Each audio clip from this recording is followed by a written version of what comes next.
نحب نرحب بكل الناس اللي شرفونا النهاردة في الانترفيو. في الأول بقدم لكم اللاعب نيمار. نيمار يعني نيمو. نيمو يعني الرجولة، يعني الحرفنة، يعني البرازيل. البرازيل يعني الإسماعيل، يعني الفانيلات الصفراء والشورتات اللبن. نيمار اللي ساب أحسن نوادي العالم وجا عندنا المصري. اتعرض عليه الحجناية ورفض. اتعرض عليه بني عبيد يونايتد وبرضه رفض. كل ده عشان يبقى معانا في النادي المصري البورسعيد، عشان بيحب الكورة. وصفكوا دلوقتي مع كلمة مع اللاعب الكبير نيمو. اتفضل يا نيمو. أحب أعقم على كلام الأستاذ الدكتور. ونأكد على أنا جيت النادي المصري البورسعيدي بإرادتي. أنا اتعرض عليا في نادي الحجناية 17,000 جنيه في الموسم. واتعرض عليا في نادي بن عبيد يونايتد 18,000 جنيه وسندويشت كده. وكل جون هنجيبه هناخد سندويشت حلاوة بالقشطة.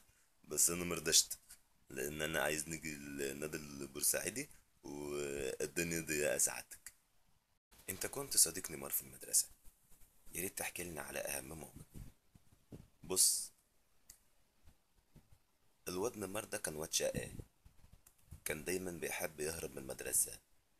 فجه في يوم وقال لي بص يا رونالدو، انا ههرب دلوقتي وهنزوق. فراح طلع فوق السور وكان عايز ينط. قلت له لا استنى، السرعة عالية ما تنطش كده مرة واحدة.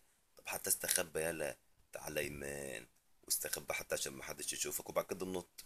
قعد يقول لي جرى ايه يا عم وانا يهمنيش حد. يا عم ماشي من هنا، انا هنط ما يهمنيش. واوعى ومحدش يكلمني، ده انا واد جامد ومش عارف ايه. طبعا تحس المرة ان هو كان واد ملمس، يعني كان عنده سلكين ضربان. فيعني هو طبيعته كده. بما إن حضرتك مدرب كبير، يا ترى إيه رأي حضرتك في انتقال اللاعب نيمار للنادي المصري البورسعيدي؟ بالله عليك يا سيبيني دلوقتي عشان تعبان.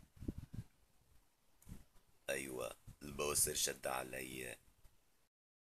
نيمار علم عليك صح؟ انت قد اللي بتقولي دوت. طب انا عم ماشي من وشك عشان ما نعوركش. ماشي يا ست من وشي بدل ما نعورك، ماشي من هنا.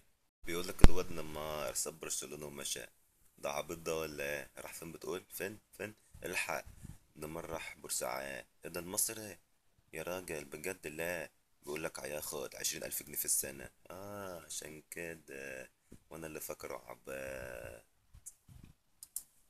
طب انا احكي لكم على لاعب عندي في ليفربول اسمه محمد صلاح. اللاعب ده فظيع. طول الماتش يجري، يروح يمين وشمال ما بيتهداش. لدرجة ايوه ده بيقول لك بعد الماتش بيفضل يجري برضه جوه الملعب. فظيع. ساعات بحس ان هو يعني فظيع بيجري كل يمين وشمال. والله تعبني يا حاجة، تعبني خالص.